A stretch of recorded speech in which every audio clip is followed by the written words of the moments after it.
Bukod sa wikahon pre-A na ipinakilala sa naunang video, may dalawa pang klase ng wikahon. Ito ang wikahon A.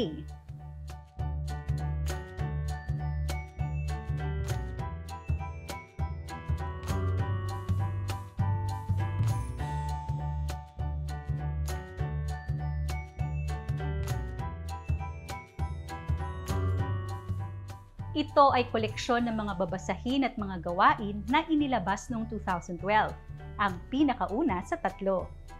Layunin nitong mapaunlad ang mga kasanayan ng mga mag-aaral sa pagbabasa, gramatika at sa pag-unawa sa binasa sa wikang Filipino.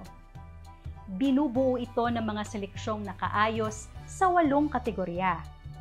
Bawat kategorya ay nagtatampok ng mga paksa tungkol sa agham, araling panlipunan at kulturang Filipino.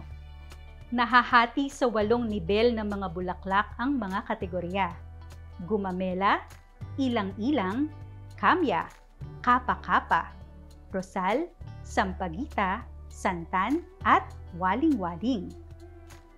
Mayroong 10 kwento o sanaysay ang bawat kategorya. Nakaayos ang mga seleksyon batay sa pagtataya ng University of the Philippines Adarna House Filipino Text Readability Indexing System o UPAH-FITRI sa mga teksto, ayon sa bilang ng mga salita, pantig ng mga salitang unique at mga pangungusap, mula sa pinakamadali hanggang sa pinakamahirap. Bawat seleksyon ay may kaakibat na mga pagsasanay hinggil sa paggamit ng wika. Sa wikahon A, nakatuon ang mga gawain sa pagpapalawak ng bokabularyo at pag-unawa sa binasa. Kasama rin ang sanggunian ng tamang sagot sa wikahon. Bawat kahon ay may 2 kopya ng sanggunian ng tamang sagot at may 5 kopya ng bawat seleksyon. Nasa loob din ng kahon ang gabay sa wastong paggamit. Sa likurang bahagi nito matatagpuan ang nakalaang 3 seleksyon at mga gawain na gagamitin para sa paunang pagsusulit.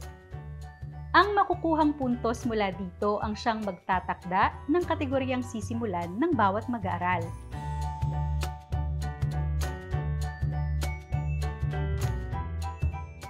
Katambal ng wikahon ang talaan ng sagot, ngunit binibili ito ng hiwalay. Ito ay naglalaman ng answer sheets na susulatan ng mag-aaral ng kanyang mga sagot. Sa likurang bahagi naman nito matatagpuan ang chart ng pag-unlad.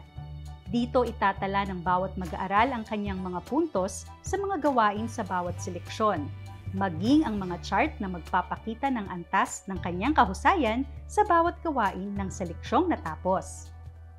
Kung walang talaan ng sagot na mula sa wikahon, maaaring gumamit ng ibang kwaderno bilang talaan ng sagot ng mag-aaral.